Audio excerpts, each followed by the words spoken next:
Hello everyone. Welcome in Power Plant Engineering as a elective of 5th semester Mechanical Engineering. Unit 3 Steam and Gas Power Plants. Topic 4 Control System and Maintenance of Steam Power Plant. Lecture number 40 prepared by Mrs. Amruta Mundle, lecturer in Mechanical Engineering Department, NIT Polytechnic, Nagpur.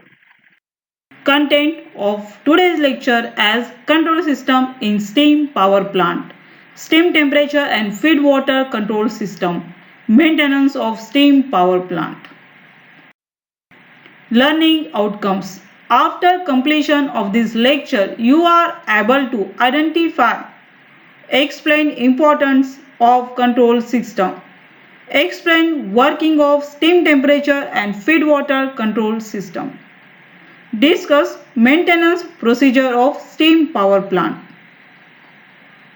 Program outcomes. By this lecture, you are able to identify the program outcomes achieved from this table. This will be marked from PO1 to PO10 and PSO1 to PSO3.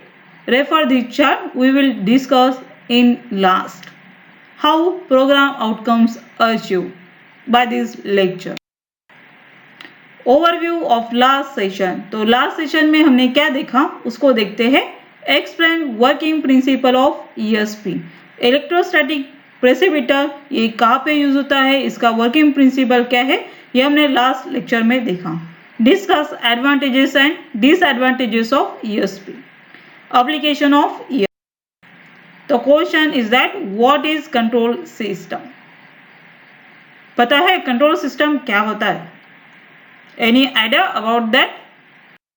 तो देखते हैं control system क्या है. तो control system ऐसा system है जो हमारे इनपुट और आउटपुट को कंट्रोल कर सके, उस सिस्टम को हम बोलेंगे कंट्रोल. तो देखते हैं कंट्रोल सिस्टम के बारे में. A control system is a system which provides the desired response by controlling the output. तो हमें डिजायर्ड रिस्पॉन्स अचीव करना है आउटपुट को कंट्रोल करके. तो इसका हम एक फिगर देखते हैं कि कंट्रोल सिस्टम का सिंपल ब्लॉक डायग्राम कैसे होता है. तो जैसे कि इनपुट आता है तो ये कंट्रोल सिस्टम में जाएगा, तो हमें एक डिजायर आउटपुट मिलेगा जो हमने प्रोग्राम किया. जैसे कि फॉर एग्जांपल बॉयलर देखते हैं, तो हमने इसी कुछ लेक्चर पहले बॉयलर पढ़े थे. तो हाई प्रेशर बॉयलर में इनपुट होता है हमारा स्टीम, इनपुट होता है हमारा फायर. कंबशन चैम्बर में जो भी हम कोल फ्यूल्स इनपुट देंगे इसका आपस में बर्निंग होगा, और साथ में इनपुट होगा हमारा वाटर. जिस वाटर को हमें आउटपुट फॉर्म में स्टीम चाहिए, दैट्स ए आउटपुट.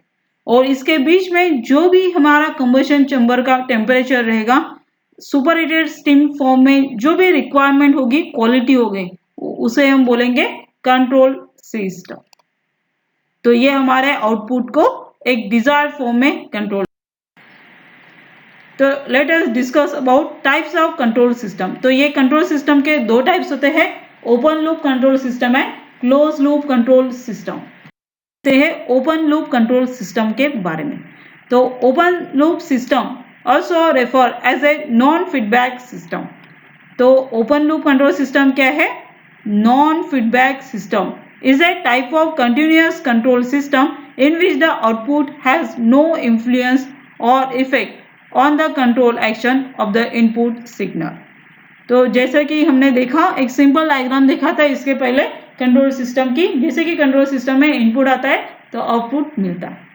तो फॉर एग्जांपल देखते हैं बॉयलर है, तो बॉयलर में इनपुट आएगा फायर, देन आपका कोल, बर्निंग, एयर एक्सेट्रा, और उसका आपस में कंबशन होगा इन सिस्टम के अंदर. और हमें वाटर को क्या करना है? स्टीम फॉर्म में कन्वर्ट करना है. Steam is the output of this boiler. तो आउटपुट कैसा आ रहा है, उसके कुछ पैरामीटर्स हमें चेंज करना है या नहीं, इसके बारे में हम कंट्रोल नहीं कर सकते. Just water intake and there will be a combustion in boiler and output is a steam. That is a open loop control system.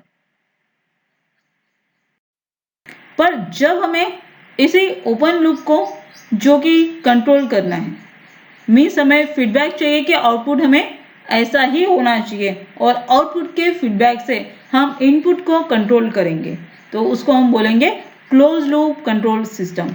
As that in close loop control system output is fed back to the input, so the control action is dependent on the desire output. जैसे कि ये diagram है, जो भी हमने input दिया, for example boiler में input आता है फायर, कोल, एयर, और उसका कंट्रोल कंबशन चैम्बर में बर्निंग होता है। बर्निंग होने के बाद हमें वहाँ से वाटर कंबशन चैम्बर में पास होता है, तो वाटर स्टीम में कन्वर्ट होता है। स्टीम का जो भी टेम्परेचर रहेगा वो हम फीडबैक एलिमेंट से वापस से इनपुट में भेजेंगे। मीन्स वहाँ पे एक डिटेक्टर रहेगा जो हमें बताएगा कि स्टीम का टेम्परेचर कितना है और कितना एग्जॉस्ट गैस रिक्वायर्ड है। तो जब हमें हाई प्रेशराइज स्टीम मिलेगी, हाई टेम्परेचर स्टीम मिलेगी, तो हमें इनपुट ज़्यादा देने की ज़रूरत नहीं है क्योंकि हमारा इनपुट कांस्टेंट है।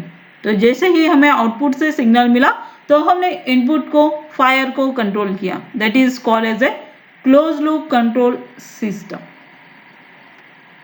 Like that.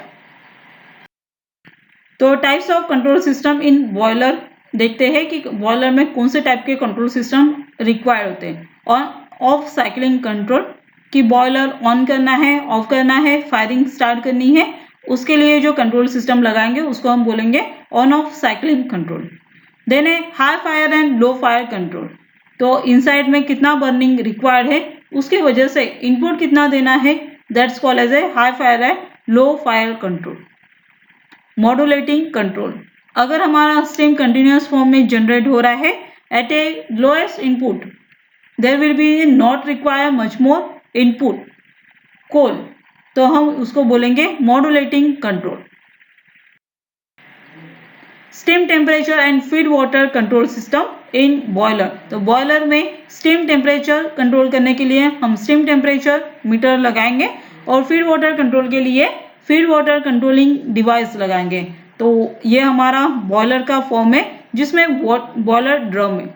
हमने यहाँ पे बॉयलर ड्रम लिया है जिसमें वाटर और स्टीम का सेपरेशन होता है और जो भी वाटर आता है स्टीम में बचा हुआ उसको हम रिसर्कुलेट करते हैं फिर से बॉयलर में स्टीम जनरेशन के लिए, और जो स्टीम होती है उसको हम सप्लाई करते हैं सुपर हीटर में, जो हमें high pressurise super heated steam मिलती है जो हम प्राइम मूवर तक पहुँचाते हैं। तो इन बिटवीन अगर स्टीम का टेम्परेचर कंट्रोल करना है तो जो स्टीम यहाँ से इस बॉयलर ड्रम से बाहर निकलेगी उसको हम स्टीम फ्लो ट्रांसमिशन के थ्रू उसका टेम्परेचर चेक करेंगे। That is a nothing but the temperature sensor to detect the steam temperature before a super heat. Then feed water control, जो वाटर बॉयलर ड्रम में बचेगा सेपरेशन ऑफ स्टीम उसको हम recirculate करते हैं फिर से स्टीम बनाने के लिए।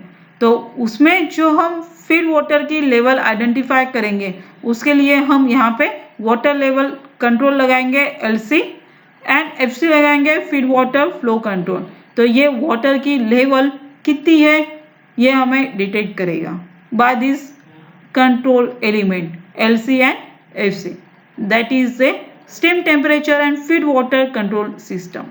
फीड वाटर कंट्रोल में हमें वाटर की बॉयलर के अंदर कितनी लेवल्स है ये आइडेंटिफाई होगी। नहीं तो without feed water control system से अगर हमने बॉयलर चलाया और हमारा बॉयलर में वाटर ही ना रहा तो बॉयलर के जो एलिमेंट्स है एक्सेस हीट के वजह से बर्न होंगे। तो ये कंट्रोल सिस्टम हमें इस ऑपरेशन को कंट्रोल करने में हेल्प करता है in between boiler to form a water level indicator or steam temperature at the various inputs and output circumstances। तो हम ये टेम्परेचर इंडिकेटर बहुत जगह पे लगा सकते हैं जैसे कि इकोनोमाइजर है, सुपर हीटर है, प्री हीटर है, इस डिवाइसेस पे वहाँ का टेम्परेचर काउंट करके हमारे सिस्टम को कंट्रोल कर सकते हैं। That is called as a steam temperature and feed water control system in boiler. So let us discuss about maintenance. तो मेंटेनेंस हमने इसके पहले भी बहुत सारे इसमें देखा। तो मेंटेनेंस क्या होता है? इसका एक ओवरव्यू हम यहाँ पे डिस्कस करने वाले हैं। जो इसके पहले के कुछ लेक्चर्स में हमने मेंटेनेंस तो देखा, पर मेंटेनेंस के टाइप्स और क्या होता है, मेंटेनेंस क्यों करते हैं, इसको हमने नहीं देखे। तो मेंटेनेंस के टाइप्स यहाँ पे बेसिकली दिए हैं, प्रिवेंटिव, करेक्टिव। ठीक है, prevention is better than cure. तो प्रिवेंशन क्या है, तो जो भी कॉजेस होते हैं उसको होने से बचाना, that's called as a prevention is better than cure. तो इस प्रिवेंटिव एक्शन में दो टाइप्स होते हैं, पीरियोडिक एंड प्रिडिक्टिव। पीरियोडिक में क्या होता है, जो भी एक टाइम लिमिट है उस टाइम पे हम स्टीम पावर प्लांट का मेंटेनेंस करेंगे।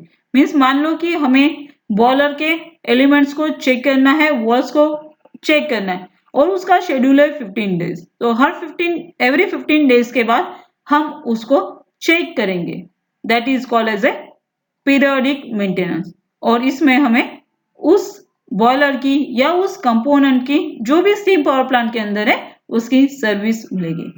देन नेक्स्ट होता है हमारा प्रिडिक्टिव। प्रिडिक्टिव मीन्स अगर कहीं में प्रॉब्लम आ रही है, हम पीरियोडिक तो मेंटेनेंस कर रहे हैं पर पता चला कि पीरियोडिक मेंटेनेंस के शेड्यूल के पहले ही हमारे ऑब्जर्वेशन में आ रहा है कि कहीं तो भी लीकेज है, कहीं तो भी ब्रेक डाउन होने का चांसेस है, कहीं तो भी टरबाइन का साउंड चेंज हो रहा है। तो इसमें हम क्या करेंगे, उसमें फेल्यूर का वेट नहीं करेंगे, फेल्यूर से पहले ही हम उसका मेंटेनेंस करेंगे, that is called as a predictive maintenance.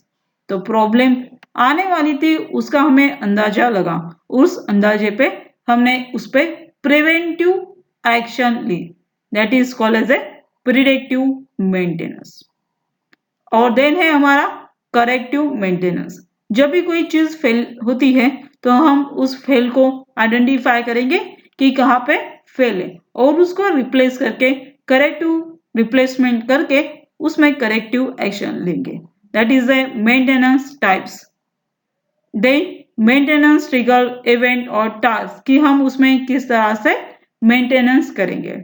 और इक्विपमेंट कंडीशन, उसमें आइडेंटिफाई करेंगे non equipment condition and non equipment continuous और उस पर हम मेंटेनेंस एक्शन लेंगे as a service, preventive, replacement and corrective restoration और replacement. That is the types of maintenance use in all industry as a manufacture industry or power generation industry like a hydroelectric power plant, thermal power plant, steam power plant, gas turbine power plant and many more. तो ये हमारे हैं maintenance के types. तो maintenance क्यों करना है, तो जैसे कि हमें किसी भी सोर्स में, किसी भी इंडस्ट्री में, चाहे वो प्रोडक्शन इंडस्ट्री हो, पावर जनरेशन इंडस्ट्री हो, तो हमें क्या करना है, इनपुट लेना है और इनपुट को आउटपुट में कन्वर्ट करना है।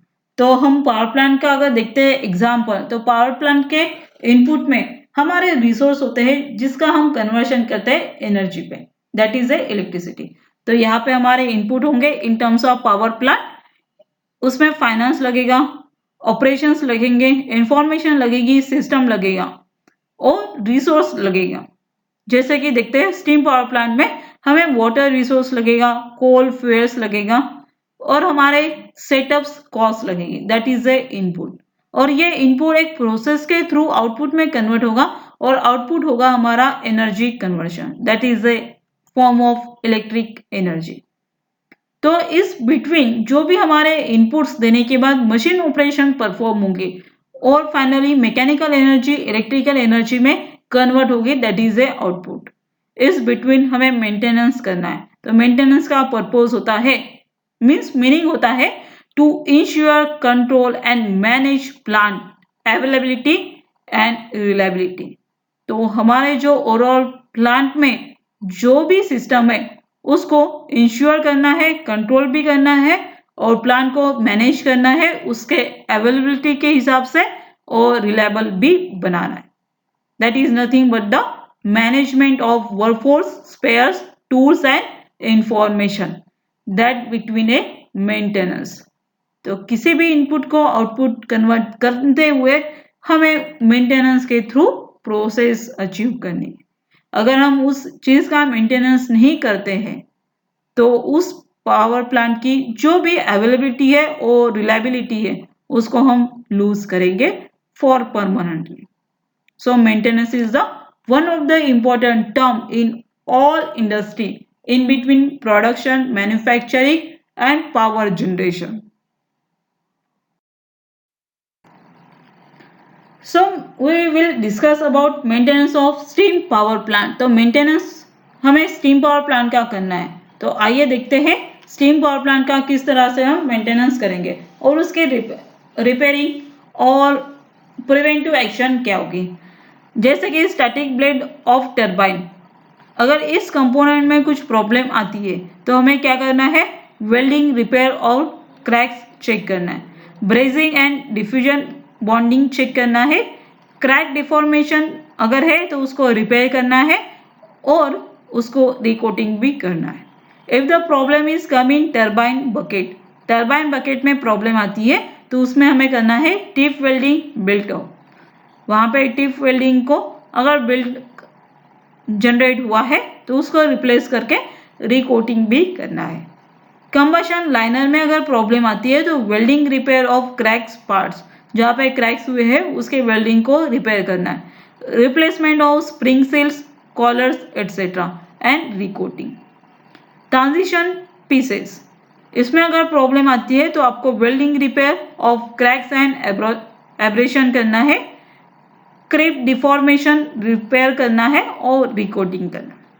तो that is A common problems in steam power plant of these components. That's not a all component maintenance procedure. According to this, we have to identify different components of steam power plant and its maintenance action according to you. So we discuss about unit outcomes achieved by this lecture as identify various elements of the given steam power plant and its control system. Explain with sketches the given control system of steam power plant. Explain preventive and predictive maintenance of the given major components of given turbine power plants. Summary of today's lecture as control system in steam power plant, steam temperature and feed water control system, maintenance of steam power plant. So we discuss about program outcomes achieved. तो ये PO1 से लेके PO10 and PSO1 से PSO3 इस table के through map होता है. जिस लेक्चर में हमें मिला basic knowledge, discipline knowledge, experiment and practice, component and उसका setup, environmental condition affected of this system, lifelong learning, communication, all these things available in this topic. So we map from PO1 to PSO, PO6, PO8 and to 10. Also map the PSO2 and PSO3. Now the time is to give some assignment, and that assignment is a assignment number 14. You all write the questions of this assignment. Write the procedure of maintenance of major components in steam power plant. Write the necessity of control system in steam power plant. Explain steam temperature and feed water control system. You all note these questions in your copy and solve and submit as a assignment number 14. For solving this question, you watch this video again. Pause some time and clear the doubts and better way of the understanding. If there will be some difficulty, then contact teacher. Next topic in next session as a gas turbine power plant. तो gas turbine power plant इस तरह से work करता है, उसके बारे में हम नेक्स्ट लेक्चर में. Thank you. Happy learning. Keep online.